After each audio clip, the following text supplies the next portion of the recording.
Nobody wants this review. Season 2 is fine, but waste one opportunity after another. Seth Rogen? Wasted. Leighton Meester? Wasted. Timothy Simons? Okay, he's great, but he can still be better utilized.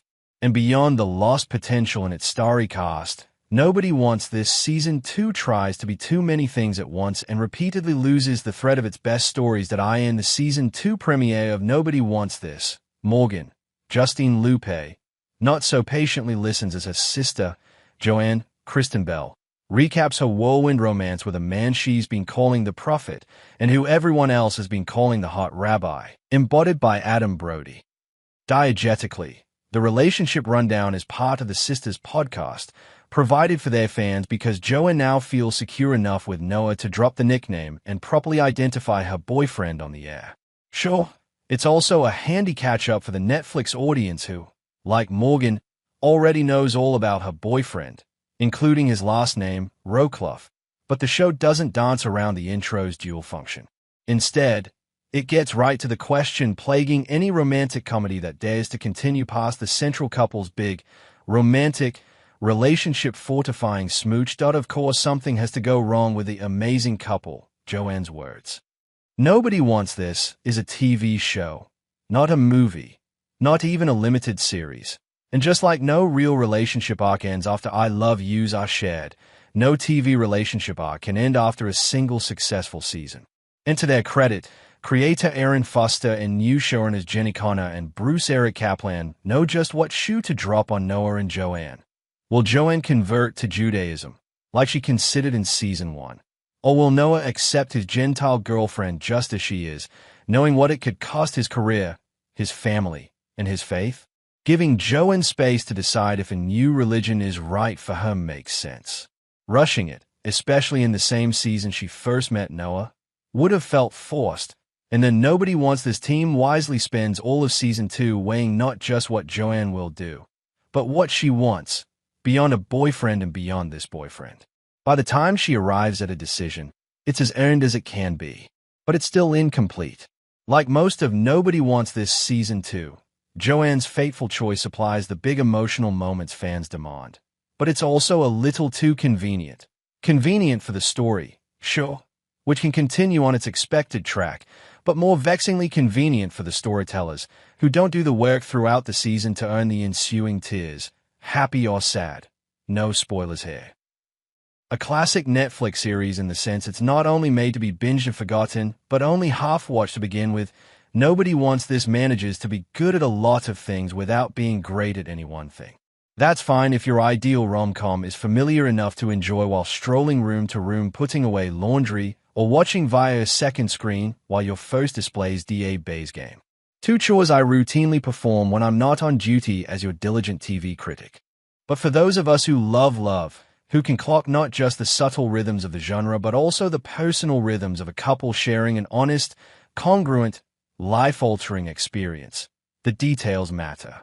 Nobody Wants This is too intent on meeting whatever expectations come with today's hilarious and heartfelt rom-coms to realize it's diluting the juice that gives romantic comedies their essential, enduring impact. The missed opportunities are magnified by the story's potential as well as the cast's.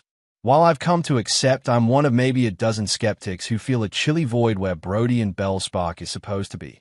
Just because two people are attractive and funny doesn't mean they have chemistry together. There. Okay. I'm done.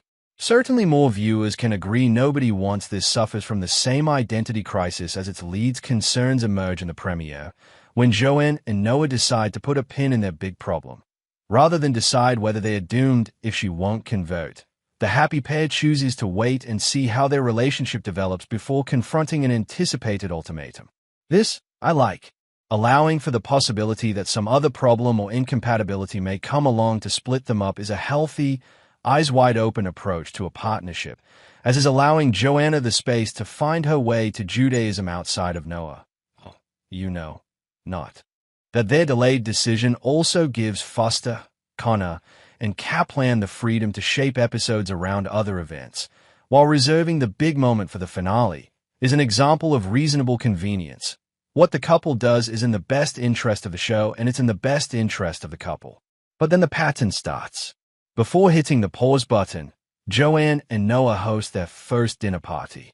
The next episode pivots around Noah's basketball game with his brother, Sasha Timothy Simons. Soon there's a birthday party, Valentine's Day, a Brit Bat, aka a baby naming ceremony, Purim, a celebration of Jewish deliverance casually referred to as Jewish Halloween, and a game night at a beer garden. Nobody Wants This puts the situation into its situation comedy, orchestrating regular group get-togethers, providing a platform for memorable comedy, and creating clean episodic structures, until they are not.